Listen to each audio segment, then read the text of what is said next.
በዛሬው ፕሮግራማችን ከሱዳን እስከ ቀይ ባህር የተሳሰሩ ቀውሶችና የኢትዮጵያ ዲፕሎማሲያዊ ሚና በሚል ርዕስ ኢንስቲትዩት ኦፍ ፎሬን አፌርስ ያስነበበውን አንድ ዘለግ ያለን ትንታኔ መሰረት በማድረግ ነው ያዘጋጀንላችሁ። በልዩ ጥንቅር ፕሮግራማችን ምን ጉዳዮች ይዳሰሳሉ የሚለውን በጨረፍታ እናንሳላችሁ ለመከታተል እንዲያመችላችሁ። በዕለቱ የልዩ ጥንቅር ቆይታችን በርካታ ጉዳዮችን ነው የምናነሳው። የመጀመሪያው አብይ ጉዳያችን የምናነሳው የቀውሶች ትስስርና አዲሱ መልካቸው የሚለውን ነጥብ እናነሳለን። በአሁኑ ወቅት በአፍሪካ ቀንድ የሚታዩ ቀውሶች የሱዳን የእርስ በርስ ጦርነት ሊሆን ይችላል። በቀይ ባህር ላይ አልፎ የምንመለከታቸው አለመረጋጋቶች፣ የኢትዮጵያ የባህር በር ፍላጎት፣ የደቡብ ሱዳን የሽግግር ወቅት መራዘም እርስ በርሳቸው የተሳሰሩና የአንድ ትልቅ ቀጠናዊ ቀውስ አካላት ስለመሆናቸው እናነሳለን። ሌላኛው የዲፕሎማሲያዊ ተቋማት ወደ ኋላ መቅረት የተመለከተውን ጉዳይ እናነሳለን። እንደ አፍሪካ ህብረትና ኢጋድ ያሉ ተቋማት የቀጠናውን ተለዋዋጭ ሁኔታዎች በአንድ ወጥና በተቀናጀ መልኩ ከመፍታት ይልቅ አሁንም እያንዳንዱን ችግር ለየብቻ በተበታተነ መንገድ ለመያዝ እየሞከሩ በመሆኑ ምክንያት ከክስተቶቹ ፍጥነት አንጻር ወደ ኋላ መቅረታቸውን ነው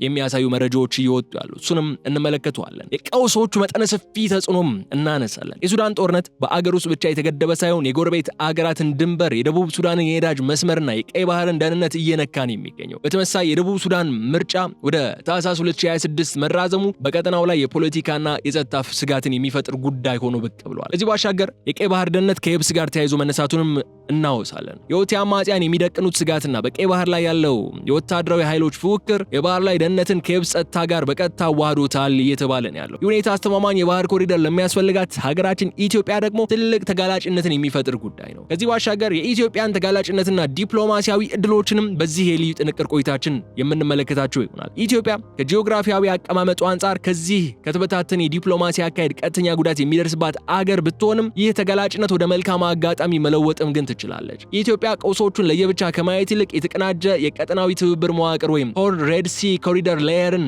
እንዲፈጠር ዲፕሎማሲያዊ መሪነት ወስዳ መስራት ይኖርባታል የሚሉ ነጥቦችን ይህ የኢንስቲትዩት ኦፍ ፎሬን አፌርስ ዘገባ ያሳያልና በእነዚህ ዘገባዎች ዙሪያ ነው ዛሬ ቆይታ የምናደርገው። አብራችሁን በመቆየት እንድትከታተሉን ደግሞ ጋብዛችኋለሁ። የገበያ ሚዲያን የዩቲዩብ ገጽ ሰብስክራይብ አድርጉ፣ ቪዲዮውን ላይክ አድርጉ፣ ሀሳብ አስተያየታችሁን በኮሜንት መስጫው ላይ አስቀምጡልን። ከተከታይ አጭር መሸጋገሪያ በኋላ ስንመለስ ዝርዝር ጉዳዮችን ይዘን ነው የሚሆነው። በድጋሜ መልካም ቆይታ። ቃል ገባን፣ ቃላችንንም ጠበቀን። ዳኮርድ ሪል ስቴት ብቻ ሳይሆን እምነትን፣ መተማመንንና የተሻለ የነገ ህይወትንም ይገነባል። እነሆ ከአንድ ዓመት ከ5 ወር በፊት በጀሞ አንድ የተጀመረው ፕሮጀክት ዛሬ ባለቤቶቹ የቤታቸውን ቁልፍ በደስታ እየተረከቡ ነው። ታዲያ ይህ ታላቅ ዕድል እርስዎንም እየጠበቀ ነው። በምቹ አካባቢ፣ በዘመናዊ ዲዛይን፣ በፈጣን ግንባታ፣ ምቹ መኖሪያና በጊዜው የሚሰጥ እውነተኛ ውጤት። እርስዎም ይፍጠኑ፣ እድሉን ይጠቀሙ። አሁንም በዚሁ ሳይት ላይ በግንባታ ላይ ያሉ ባለ 1 መኝታ 80 ካሬ፣ ባለ 2 መኝታ 118 ካሬ፣ ባለ 3 መኝታ 148 ካሬ ከ678 ሺህ ብር ቅድመ ክፍያ ጀምሮ እስከ 1.25 ሚሊዮን ብር የሚደርስ ልዩ ቅናሽ እንዲሁም 70% የባንክ ብድርን አመቻችተናል። ዛሬውን ይወስኑ፣ የነገውን ምቹና የተረጋጋ ህይወት ይኑሩ። ለበለጠ መረጃ በ0911057674 ወይም 0926930578 ይደውሉ። ዳኮርድ ሪል ስቴት በልዩነት የተገነባ። የውጭ ጉዳይ ኢንስቲትዩት በቅርቡ ባወጣውና ዘ ሆርንስ ኢንስቲቱሽናል ታይም ላግ ዌን ክራይሲስ ኮንቨርጅ ዲፕሎማሲ ዲቫይድስ በሚለው ጥልቅ ትንታኔው ላይ በሰፊው እንደሚያስረዳው በአሁኑ ወቅት በአፍሪካ ቀንድ አካባቢ የምናያቸው አለመረጋጋቶች በተናጠል የሚከሰቱ ድንገተኛ ክስተቶች አይደሉም። ይልቁንም አንዱ ሌላውን እየወለደ እየመገበና እያባባሰ የመጣ የአንድ ትልቅና መጠነ ሰፊ ቀጠናዊ ቀውስ የተለያዩ መገለጫዎች መሆናቸውን በጥልቀት መገንዘብ ቀዳሚውና ዋናው ተግባራችን ሊሆን ይገባል ብሏል። ይህ የዕለቱ የልዩ ጥንቅራችን ታዲያ እነዚህ ታላላቅ ቀውሶች ታዲያ በተናጠል የሚታዩ ግጭቶች ተቀናጅተው አጠቃላይ የቀጠናውን ህልውና ወደሚፈታተን አዲስ መልክ እየቀየሩት እንደሆነ የሚያሳዩ ነጥቦች እየተነሱ ነው ያሉት። ይህ ታላቅ ቀውስ በጥልቀትና በሰፊው ስንመለከተው ግን ከሱዳን እምብርት እስከ ቀይ ባህር ሞገዶች የሚዘልቅ እጅግ የጠበቀ የትስስር ሰንሰለትን እናገኝበታለን። በአሁኑ ሰዓት በሱዳን ውስጥ እየተካሄደ ያለው አስከፊ እርስ በርስ ጦርነት፣ በቀይ ባህር አካባቢ ላይ እየታየ ያለው ዓለም አቀፋዊ የጸጥታ መናጋት፣ የኢትዮጵያ የዘመናት ህልውና ጥያቄ የሆነው አስተማማኝ የባህር በር ፍላጎትና የደቡብ ሱዳን የፖለቲካ ሽግግር ወቅት በተደጋጋሚ መራዘም እርስ በርሳቸው ተቆላልፈው ቀጠናውን ወደ ከፋ አደጋ እየገፉት ይገኛሉ። እነዚህ ክስተቶች የራሳቸው የሆነ ውስጣዊ ምክንያት ቢኖራቸውም አሁን ላይ ግን አንዱ መፈንዳት ሌላው መባባስ ምክንያት እየሆነ የመጣበትን መዋቅራዊ ትስስር ማየት እንችላለን። የቀውሶቹ ትስስርና አዲሱ ይዘት በቀጠናው ላይ የሚፈጥረው ስጋት የትኛውም አገር ብቻውን ነጥሎ ሊተው እንደማይችል ግልጽ ማሳያ ተደርጎ እየተነሳ ይገኛል። ጉዳዩን ይበልጥ ስልታዊ የሚያደርገው ነጥብ ግን ግን የአፍሪካ ቀንድ ጂኦፖለቲካዊ ትስስር አሁን ላይ የደረሰበትን የብስለትና የከፋ አደጋ ደረጃ በግልጽ ማስቀመጡ ነው። ቀደም ባሉ 10 ዓመታት በቀጠናው የሚከሰቱ ግጭቶች በአብዛኛው በአንድ ሀገር ውስጥ የፖለቲካ ወይም በሁለት አጎራባች ሀገራት የድንበር ሽኩቻ ላይ ብቻ የተወሰኑ የነበሩ ቢሆንም በአሁኑ ወቅት ግን በቴክኖሎጂው መራመድ፣ በዓለም አቀፍ ኃይሎች ፍላጎት መጨመርና በአየር ንብረት ለውጥ ሳቢያ የሚመጡ የሀብት እጥረቶች ተዳምረው የአንዱ ሀገር ደካማ ጎን የሌላውን ሀገር መረጋጋት በጥቂት ቀናት ውስጥ በቀጥታ የሚንርበት እውነታን ተፈጥሯል። ይህ ማለት በቀጠናው ላይ ሰላምን ለማምጣት የሚደረጉ ጥረቶች በሙሉ ከዚህ ቀደም ከነበረው ባህላዊና የተነጣጠለ አካሄድ ወጥተው ይህንን አዲስና እጅግ ፈጣን የሆነን የቀውሶች ትስስር ባህሪ ያገናዘብ መሆን እንዳለባቸው የውጭ ጉዳይ ኢንስቲትዩት ጥናት በአጽንኦት ያሳስባል። የአፍሪካ ቀንድ ትልቅ ቀውስ የወለደው ዋናው ችግር በጂኦግራፊያዊ ይዘቱ ብቻ የተገደበ አለመሆኑን ግን የሚያሳይም ነጥብ አለ። የቀውሱ መባባስ በቀጥታ ዲፕሎማሲያዊና የደህንነት መዋቅሩን በአዲስ መልክ ፈትኖታል። የሱዳን ጦርነት በሚሊዮን የሚቆጠሩ ሰዎችን እያፈናቀል ወደ ጎረቤት ሀገራት ድንበር ለስደት ሲዳርጋቸው፣ የደቡብ ሱዳን የነዳጅ መስመር ደግሞ በዚሁ ጦርነት ምክንያት ይስተዋጎላል። በተመሳሳይ ጊዜ ባህር ላይ ደህንነትን ከየብስ ጸጥታ ጋር በቀጥታ ያዋሃደው የቀይ ባህር አለመረጋጋት ደግሞ አስማማኝ የባህር ኮሪደር ለሚያስፈልጋት ኢትዮጵያ ትልቅ ተጋላጭነትን ይፈጥራል። ይህ ማለት በአሁኑ ወቅት በአፍሪካ ቀንድ አካባቢ ሰላምን፣ ልማትና መረጋጋትን ለመፍጠር የምናደርገው ማናቸውም አይነት ዲፕሎማሲያዊ ጥረት እነዚህን ተደራራቢ ችግሮች በአንድ ማዕቀፍ ውስጥ አቅፎ ማየት ካልተቻለ ሙሉ በሙሉ ስኬታማ ሊሆን እንደማይችልም በዝርዝር የሚያስረዱ ነጥቦችን መመልከት እንችላለን። በሱዳን ምድር ላይ የተካሄደ ያለው አስከፊ እርስ በርስ ጦርነት የአጠቃላይ የአፍሪካ ቀንድን መረጋጋት የሚያናጋ ዋነኛው አንቀሳቃሽ ሞተርም ሆኗል። ይህ ግጭት በካርቱም የወታደራዊ መንደር ወይም በተወሰኑ የሱዳን ክልሎች ውስጥ ብቻ ተወስኖ የሚካሄድ የስልጣን ሽኩቻ ወይም የውስጥ ኃይሎች መበላላት ብቻ ተደርጎ ሊወሰድ ፈጽሞ ግን አይችልም። ይልቁንም የጦርነቱ ነበልባል የጎረቤት ሀገራትን ድንበሮች በተለያዩ መንገዶች በከፍተኛ ሁኔታ የናጠ ማህበራዊ፣ ኢኮኖሚያዊና የጸጥታ ትስስሮችን እየበጣጠሰ ያለ መጠነ ሰፊ ቀጠናዊ ማዕበል ነው። ከሱዳን ምድር በጦርነቱ ሳቢያ የሚሰደዱት በሚሊዮን የሚቆጠሩ ዜጎች መጠለያ ፍለጋ ወደ ጎረቤት አገራት ድንበሮች በየቀኑ እየጎረፉ መሆናቸው ደግሞ በእነዚህ ተቀባይ ሀገራት ላይ የሚፈጥረው ማህበራዊ ቀውስ፣ የሀብት መመናመንና የጸጥታ ሸክም በቀላሉ የሚገመት አይደለም። ከዚህ በተጨማሪም የጦርነቱ መባባስ የድንበር አካባቢዎችን ቁጥጥር በማላላት ህገወጥ የሰዎችና የጦር መሳሪያ ዝውውርን የሚያበረታታ በመሆኑ በቀጠናው ላይ አዲስና ቁጥጥር የሚደረግበት ተጨማሪ የስጋት ቀጠና በየጊዜው እየፈጠረ ይገኛል። ፓወር ቫኪዩም ነው። ሱዳን በታሪኳና በጂኦግራፊያዊ ስፋቷ ምክንያት የአፍሪካን ቀንድ እንዲሁም የሰሜን አፍሪካን ክልሎች የምታስተሳስር ወሳኝ ምሰሶ ነበረች። አሁን ግን ይህች ሀገር ወደ እርስ በርስ ፍጅት ማዕከልነት መቀየሯ በቀጠናው ያሉትን ባህላዊ የንግድ መስመሮች ከማደናቀፉም በላይ የተለያዩ የባዕድ ኃይሎች የራሳቸውን ረጅም እጅ ወደ ቀጠናው በማስገባት የራሳቸውን ተኪ ወታደራዊ ቡድኖች እንዲደግፉ ምቹ ሁኔታን ፈጥሯል። ይህ በሱዳን ምድር ላይ የሚታየው የውጭ ኃይሎች ሚስጥራዊና ግልጽ የሆነው ጣልቃ ገብነት ግጭቱ በሰላማዊ መንገድ የመቋጨት እድሉን እያራዘመው ከመሆኑም በላይ አጠቃላይ የአፍሪካ ቀንድን የተለያዩ ዓለም አቀፍ ጥቅሞች የሚጋጩበት የጦርነት አውድማ እንዲሆንም እያደረገው ነው የሚገኘው። ይህ በሱዳን ውስጥ የተቀሰቀሰው ጦርነት የሚያስከትለው መዋቅራዊ መናጋት ደግሞ በድንበር አቅራቢያ ካሉ ማህበራዊ ቀውሶች አልፎ የጎረቤት ደቡብ ሱዳን ዘላቂ ኢኮኖሚና የፖለቲካ ሉናም ጭምር በቀጥታ አደጋ ላይ የሚጥል ነጥብ ሆኖ ተነስቷል። ደቡብ ሱዳን ዋናና ብቸኛ ሊባል የሚችል የአገሪቱ የብሔራዊ ገቢ ምንጭ የሆነውን ድፍድፍ ነዳጇን ወደ ዓለም አቀፍ ገበያ የምትልከው በሱዳን ሉዓላዊ መሬት ላይ በተዘረጉና በካርቱም ቁጥጥር ስር ባሉ የቧንቧ መስመሮችና መሰረተ ልማቶች በኩል ብቻ ነው። ይህ እጅግ ወሳኝ የሆነ የነዳጅ መስመር ኮሪደር በሱዳን የእርስ በርስ ጦርነት ምክንያት መስተጓጎሉና መጎዳቱ በደቡብ ሱዳን መንግስትና ህዝብ ላይ ድንገተኛ አስከፊና የረዥም ጊዜ ኢኮኖሚ ውድቀትን አስከትሏል። ይህ በነዳጅ መቋረጥ ምክንያት የመጣው ከፍተኛ የገቢ ማሽቆልቆል ደግሞ የኢኮኖሚ ቀውሱ በሀገር ውስጥ ብቻ ተወስኖ እንዳይቀር በማድረግ በቀጥታ ወደ ፖለቲካዊ ውጥረትና አዲስ ማህበራዊ አለመረጋጋት እንዲቀየር በርን ከፍቷል። ይህ የኢኮኖሚና የጸጥታ መስተጓጎል ሰንሰለት ደግሞ ደቡብ ሱዳን የውስጥ ፖለቲካ ላይ የራሱን ከባድ ጥላ ያረፈበት ሲሆን በተለይም በአገሪቱ ሊካሄድ ታቅዶ የነበረውን አገራዊ ምርጫና የዲሞክራሲያዊ ሽግግር ሂደት ይበልጥ እንዲራዘም ካደረጉት ዋና ዋና መዋቅራዊ ምክንያቶች መካከል አንዱ ሆኖ ይጠቀሳል። አሁን ደግሞ ትኩረታችን ከየብሱ ቀውስ ወደ ቀይ ባህር የውሃ አካልና ወደ ዓለም አቀፋዊ የስትራቴጂክ መስመር እናዙር። በአሁኑ ወቅት በቀይ ባህር የባህር ወሽመጥ ላይ እየታየ ያለው አለመረጋጋት በተለይም የሁቲ አማጽያን በዓለም አቀፍ የንግድ መርከቦች ላይ የሚሰነዝሩ ተደጋጋሚ ጥቃትና በቀጠናው ላይ የደቀኑት ከፍተኛ ስጋት ይህንን ቀጠናዊ ቀውስ ወደ ሌላ ዓለም አቀፋዊና ይበልጥ ወደ ተሳሰበ ምዕራፍ አሸጋግሮታል። ይህ በባህር ላይ የሚታየው ከፍተኛ ውጥረት በታሪክ ታይቶ በማይታወቅ መልኩ የዓለምን ሀያላን ሀገራት የጦር መርከቦቻቸውን፣ የደህንነት መዋቅሮቻቸውና ወታደራዊ ኃይሎቻቸውን ወደ ቀጠናው እንዲያስጠጉ በማድረግ የኃይል ፉክክሩና የጦር መሳሪያ ግንባታው በእጅጉ አክሮታል። ይህ ሁኔታ የባህር ላይ ደህንነትን ከየብስ ጸጥታ ጋር በቀጥታ ያዋሃድና አንዱ ያለ ሌላው ሊቆም የማይችልበትን አዲስ የጂኦፖለቲካ እውነታን በቀጠናው ላይ የፈጠረ ሆኗል። ይህንን የባህር ላይ ቀውስ ይበልጥ ውስብስብ የሚያደርገው መሰረታዊ ጉዳይ ደግሞ በቀይ ባህር ላይ ያለው ውጥረት ከሩቅ ምስራቅ እስከ ምዕራቡ ዓለም ያለውን ዓለም አቀፍ የአቅርቦት ሰንሰለት ወይም ግሎባል ሰፕላይ ቼን በቀጥታ የመታ መሆኑ ነው። የቀይ ባህር መተላለፊያ በዓለም ላይ ካለው አጠቃላይ የባህር ላይ ንግድ ውስጥ ከፍተኛውን ድርሻ የሚይዝ በመሆኑ በዚህ መስመር ላይ የሚፈጠር ማናቸውም ረብሻ በዓለም አቀፍ የሸቀጦች ዋጋ ላይ ፈጣን የዋጋ ግሽበትን የሚያስከትል ነው የሚሆነው። የሀያላን ሀገራት ወታደራዊ መርከቦች በቀጠናው ላይ መሰባሰባቸው የባህር ላይ ኮሪደሩን ደህንነት በዘላቂነት ከማረጋገጥ ይልቅ በቀጠናው ላይ ባሉ የየብስ ሀገራት ላይ አላስፈላጊ የፖለቲካ ጫናዎችን ክፍተቶችን ለመፍጠርና የራሳቸውን የጂኦፖለቲካ ተጽዕኖ ለማስፋት እንደ ምቹ አጋጣሚ እየተጠቀሙበት ይገኛሉ። ይህ ሁኔታ የባህር ላይ ደህንነት ጉዳይ ከተራ የባህር ላይ ወንበዴዎች ቁጥጥር አልፎ ከአገራዊ ሉዓላዊነትና ከቀጠናዊ የበላይነት ፉክክር ጋርም በጥብቅ እንዲያያዝ አድርጎታል። ቀደም ሲል በነበሩት ባህላዊ ዲፕሎማሲና የስትራቴጂ አስተሳሰቦች ውስጥ የባህር ላይ ደህንነትና የየብስ የጸጥታ ለየብቻ ተለይተውና ተነጣጥለው የሚታዩ ጉዳዮች ተደርገው ይወሰዱ የነበረ ቢሆንም አሁን ግን ያ አሮጌ እይታ ሙሉ በሙሉ ተቀይሯል። በአሁኑ ተጨባጭ ሁኔታ በየብሱ ላይ የሚፈጠረው የፖለቲካ ትርምስና የመንግስታት መዳከም መርከቦችን በባህር ላይ በቀጥታ ለአደጋ የሚያጋልጡበት፣ በባህር ላይ የሚነሳው ወታደራዊ ውጥረት ደግሞ የየብሱን አገራት ፖለቲካ ደህንነትና ኢኮኖሚ በቀጥታ የሚንጥበት የጋራ መስተጋብርን ፈጥሯል። የሁቲ አማጽያን የሚደቀኑት ስልታዊ ስጋትና በቀይ ባህር ላይ ያለው ዓለም አቀፍ ወታደራዊ ኃይሎች ፍልሚያም የባህር ላይ ኮሪደሩን ደህንነት ጥያቄ ውስጥ በመጣል የዓለምን ንግድ ፍሰት አስተጓጉሏል። ይህ የባህር ላይ ኮሪደር መዘጋጋት ወይም ስጋት መጋረጥ ደግሞ በዓለም አቀፍ የንግድ መስመር ላይ ከፍተኛ መስተጓጎል ከመፍጠሩም በላይ በቀጠናው አገራት ላይ የእቃዎች ዋጋ እንዲነር፣ የማጓጓዣና የመድን ዋስትና ወጪዎች በከፍተኛ ደረጃ እንዲጨምሩና አጠቃላይ የጸጥታ ስጋቱም ይበልጥ ወደ የብስ አገራት እንዲስፋፋም እያደረገው ይገኛል። በዚህ ተለዋዋጭ አስፈሪና እርስ በርሱ በተያያዘ የባህር ላይና የየብስ ቀውስ ውስጥ ደግሞ በቀጥታና በከፍተኛ ሁኔታ ተጽዕኖ ከሚያርፍባቸው የቀጠናው አገራት መካከል ግንባር ቀደሟና ዋነኛዋ ኢትዮጵያ ናት።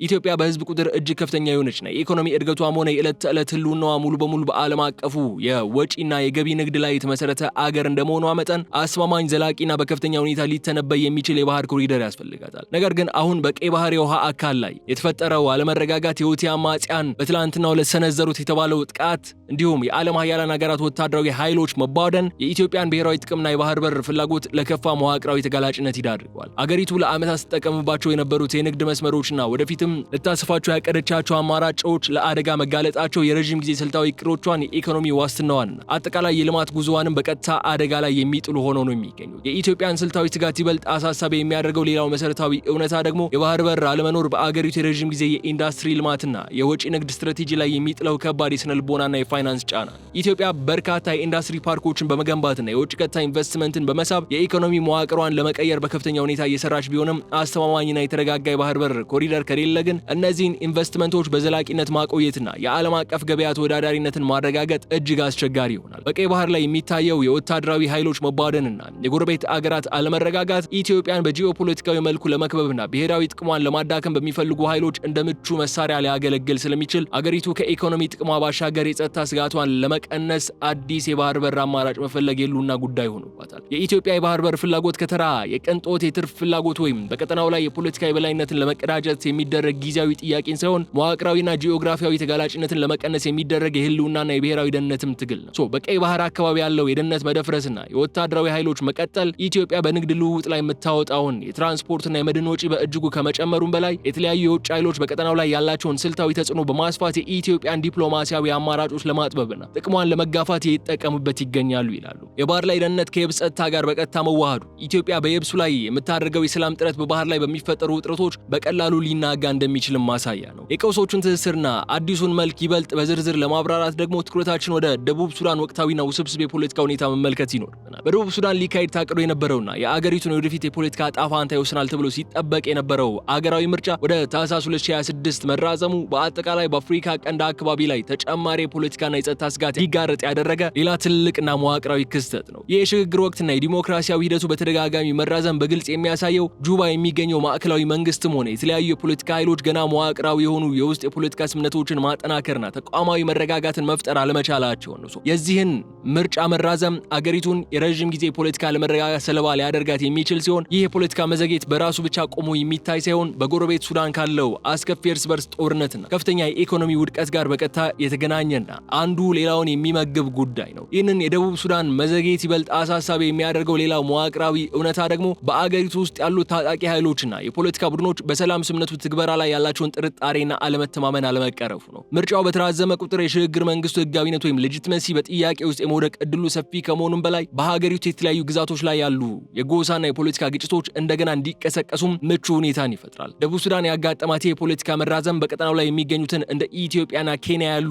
ጎረቤት ሀገራትንም በሽግግር ሂደቱ ላይ የነበራቸውን የሽምግልናና የዋስትና ሚና ይበልጥ የሚፈትንና ተጨማሪ ዲፕሎማሲያዊና ወታደራዊ ሀብትን እንዲያባክኑ የሚያስገድድ ሆኖ ነው የሚገኘው። የደቡብ ሱዳን አለመረጋጋትና የሽግግር ሂደቱ መስተዋጎል በአፍሪካ ቀንድ ላይ የሚፈጠረው የጸጥታና የጂኦፖለቲካ ተጽዕኖም እጅግ ሰፊና አደገኛ ያደርገዋል። ምክንያቱም መሰላችሁ ደካማና ያልተረጋጋ የሽግግር ሂደት ባለበት አገር ውስጥ አዳዲስ የጎሳ ግጭቶች፣ የወታደራዊ መቧደኖችና የጸጥታ ክፍተቶች ሊፈጠሩ የሚችሉበት እድል እጅግ ሰፊ ስለሆነ ነው። ይህ ደግሞ ቀደም ሲል በሱዳን ጦርነት ምክንያት የተፈጠረውን የድንበር አካባቢዎች ደህንነት እጥረት ይበልጥ በማወሳሰብና በማባባስ ለጎረቤት ሀገራት ተጨማሪ የስደተኞች ጎርፍ፣ ህገወጥ የኮንትሮባንድ ዝውውርና ከባድ የደህንነት ሸክም ይዞን ይመጣል። የደቡብ ሱዳን ነዳጅ መስመር መስተዋጎል አገሪቱን ወደ ከፋ የኢኮኖሚ ቀውስ የከተታትም ሲሆን ይህ የኢኮኖሚ ኪሳራ ምርጫውን በተያዘለት ጊዜ ለማካሄድ የሚያስፈልገውን የፋይናንስና የሎጂስቲክስ አቅምም ሙሉ በሙሉ በማዳከም ለምርጫው መራዘም ዋነኛ ሰበብ ነው የሚሆነው። በእነዚህ ሁሉ ተደራራቢ ተለዋዋጭና ዓለም አቀፋዊ ይዘት ባላቸው የጂኦፖለቲካ ቀውሶች መካከል ችግሩን ለመፍታትና ሰላምን ለማስፈን ኃላፊነት ያለባቸው ቀጠናዊና አህጉራዊ የዲፕሎማሲ ተቋማት የት ናቸው የሚለው መሰረታዊ ጥያቄ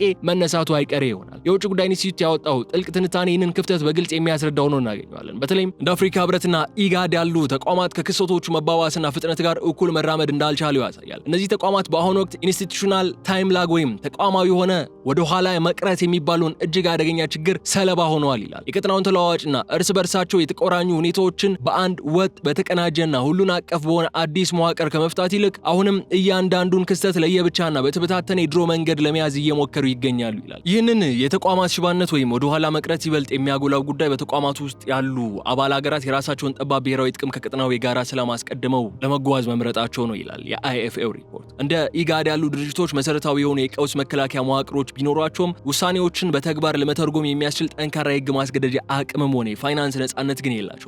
የተቋማት ድክመት ቀውሶች በሚከሰቱበት ጊዜ ፈጣንና ወሳኝ እርምጃ ከመውሰድ ይልቅ ማለቂያ በሌላቸው ስብሰባዎችና መግለጫዎች ላይ ብቻ ጊዜ እንዲባክን በማድረግ የተፋላሚ ኃይሎች አቅምን የሚያጠናክርና የዲፕሎማሲውን ሚና ዋጋ የሚያሳጣ ሆኖ በተግባር ታይቷል።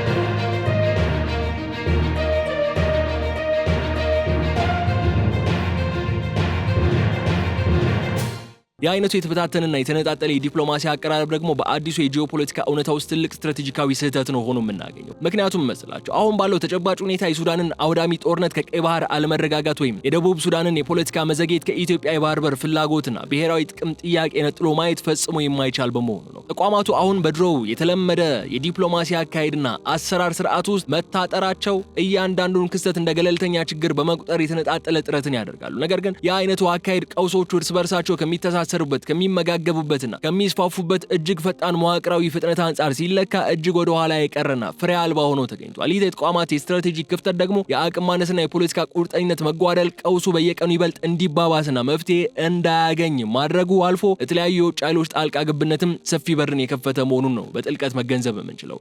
እስካሁን በዝርዝር የተመለከትናቸው እነዚህ መዋቅራዊ ችግሮች፣ ተደራራቢ ቀውሶች እንዲሁም አዲስ መልኮች የቀጠናውን የጂኦፖሊሲ ተቋማት ወደ ኋላ የመቅረታቸው እውነታ አዲስና ፈጽሞ የተለየ ዲፕሎማሲ አካሄድ በአስቸኳይ እንደሚያስፈልግ በግልጽ የሚያሳዩ ነጥቦች ናቸው። አሁን ባለው ተጨባጭ የጂኦፖለቲካ ሁኔታ እያንዳንዱ ቀውስ ለየብቻ ነጥሎ ለመፍታት መሞከር ጊዜን፣ ጉልበትንና ውድ ሀብትን በከንቱ ማባከን ብቻ ሳይሆን ሊገመት የማይችል ሌላ ከባድ መዘዝን የሚያስከትል ነው። ይህ የሆነበት ምክንያት አንዱን ችግር በተናጠል ለመፍታት የሚደረግ ጥረት የችግሩን መዋቅራዊ ትስስር ካለማወቅ የተነሳ ሌላኛውን ወገን የሚያስቆጣ፣ ጥቅሙን የሚጋፋ ወይም አጠቃላይ ቀጠናውን ይበልጥ የሚያናጋ አዲስ የፖለቲካና የጸጥታ ቀውስ መፍጠሪያ ሊሆን ስለሚችል ነው። ስለዚህ አሁን ካለንበት ሁለንተናዊ አደጋ ለመውጣት ብቸኛው አስተማማኝ መፍትሄ መሆን ያለበት ከተለመደውና ጊዜው ካለፈበት የተበታተነ የዲፕሎማሲ አካሄድ በአስቸኳይ ተወጥቶ ሁሉንም ቀውሶች በአንድ ወጥ ማዕቀፍ ውስጥ የሚያይ የተቀናጀ ቀጠናዊ መዋቅር መፍጠር ሲቻል ብቻ ነው። ይህን የተቀናጀ መዋቅር የመገንባት ሂደት ይበልጥ ውጤታማ ለማድረግ በቀጠናው ያሉ አገራት የሰላምና የልማት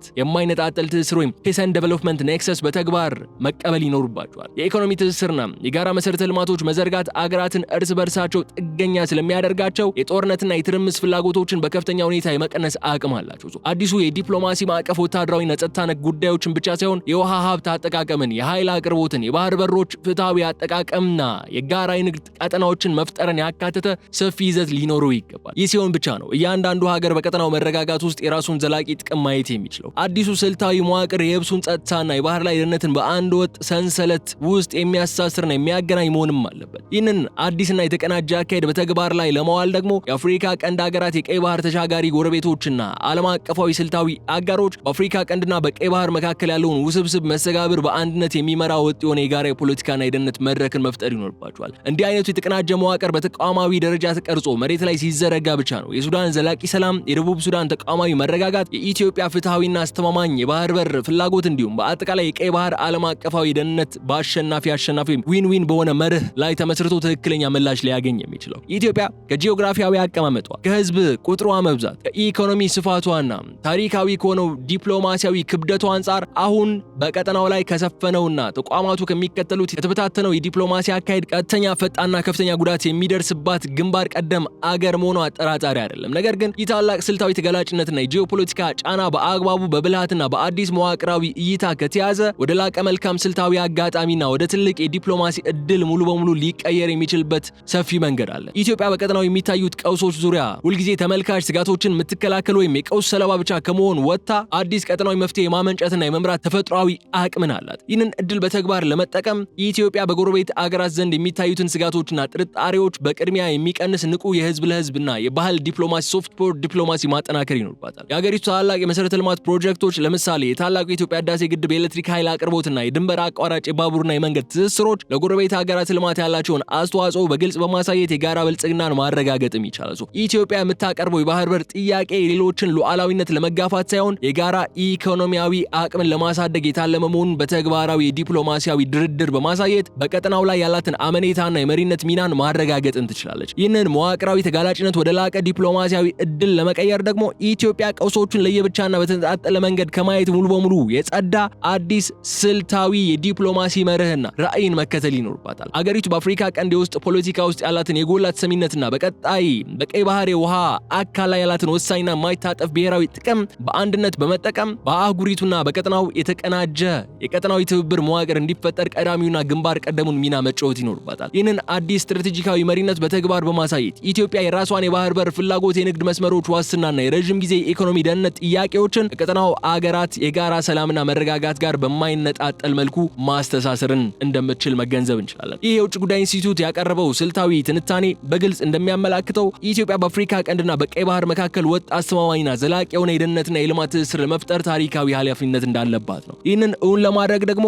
ሆርን ሬድ ሲ ኮኦርዲኔሽን ሌየር ወይም የአፍሪካ ቀንድና ቀይ ባህር አስተባባሪ መዋቅር የተሰኘውን አዲስና ሁሉን አቀፍ ስልታዊ ማዕቀፍ እንዲመሰረት ኢትዮጵያ የዲፕሎማሲያዊ መሪነቱን ቦታ በቁርጠኝነት መውሰድ ይኖርባታል። የአዲስ መዋቅር በቀጠናው ያሉትን ሁሉንም ባለድርሻ አካላት፣ የየብስ ሀገራትና የባህር ወሽመጡን ጎረቤቶች በአንድ የጋራ የፖለቲካ ጠረጴዛ ዙሪያ የሚያገናኝ ከመሆኑም በላይ መዋቅራዊ ችግሮችን በተቀናጀ መንገድ ለመፍታት የሚያስችል ወሳኝና ብቸኛ ዲፕሎማሲያዊ ድልድል ሆኖ ያገለግላል። ይህም አዲስ የሰላም ኮሪደርና የዲፕሎማሲ መዋቅር እውን ለማድረግ አገራችን በአህጉራዊና በዓለም አቀፍ ደረጃ ያሉ ስልታዊ አጋሮችን፣ የተባበሩት መንግስታት ድርጅትን እንዲሁም ታላላቅ የልማት ባንኮችን ድጋፍ ማሰባሰብ ይኖርባታል። ይህ መዋቅር በተግባር ሲዘረጋ በቀጠናው ላይ የሚፈጠሩ የጸጥታ ስጋቶችን ቀድሞ ለመከላከል የሚያስችል የጋራ መረጃ ልውውጥ ስርዓትና የቀውስ ጊዜ ፈጣን ምላሽ ሰጪ አካላትን ያካተተ መሆን አለበት። ኢትዮጵያ የምታሳየው ይህ የሰላም ኮሪደር ምስረታም ቁርጠኝነቱ የአፍሪካ ቀንድን ከጦርነትና ከተረጂነት ታሪክ አውጥቶ ወደ ዓለም አቀፍ የንግድ ኢንቨስትመንትና የብልጽግና ማዕከልነት ለመቀየር የሚያስችል ታላቅ ታሪካዊ ምዕራፍ መሆኑን ሁላችንም ልንገነዘበው ይገባል። ኢትዮጵያ ይህንን ታላቅ ዲፕሎማሲያዊ መሪነት ወስዳ ስትንቀሳቀስ የቀጠናውን ተቋማዊ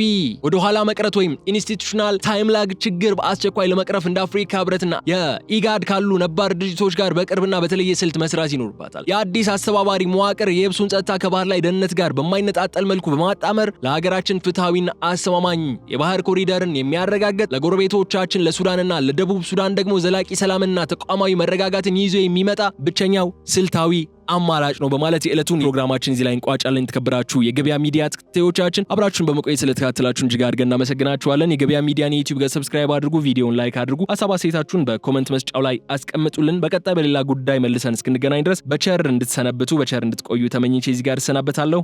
ሰላም። ቃል ገባን፣ ቃላችንንም ጠበቀን። ዳኮርድ ሪል ስቴት ብቻ ሳይሆን እምነትን፣ መተማመንንና የተሻለ የነገ ህይወትንም ይገነባል። እነሆ ከ1 ዓመት ከ5 ወር በፊት በጀሞ በ2021 የተጀመረው ፕሮጀክት ዛሬ ባለቤቶቹ የቤታቸውን ቁልፍ በደስታ እየተረከቡ ነው። ታዲያ ይህ ታላቅ ዕድል እርስዎንም እየጠበቀ ነው። በምቹ አካባቢ፣ በዘመናዊ ዲዛይን፣ በፈጣን ግንባታ፣ ምቹ መኖሪያና በጊዜው የሚሰጥ እውነተኛ ውጤት። እርስዎም ይፍጠኑ፣ እድሉን ይጠቀሙ። አሁንም በዚሁ ሳይት ላይ በግንባታ ላይ ያሉ ባለ 1 መኝታ 80 ካሬ፣ ባለ 2 መኝታ 118 ካሬ፣ ባለ 3 መኝታ 148 ካሬ ከ678 ሺህ ብር ቅድመ ክፍያ ጀምሮ እስከ 1.25 ሚሊዮን ብር የሚደርስ ልዩ ቅናሽ እንዲሁም 70% የባንክ ብድርን አመቻችተናል። ዛሬውን ይወስኑ፣ የነገውን ምቹና የተረጋጋ ህይወት ይኑሩ። ለበለጠ መረጃ በ0911057674 ወይም 0926930578 ይደውሉ። ዳኮርድ ሪል ስቴት በልዩነት የተገነባ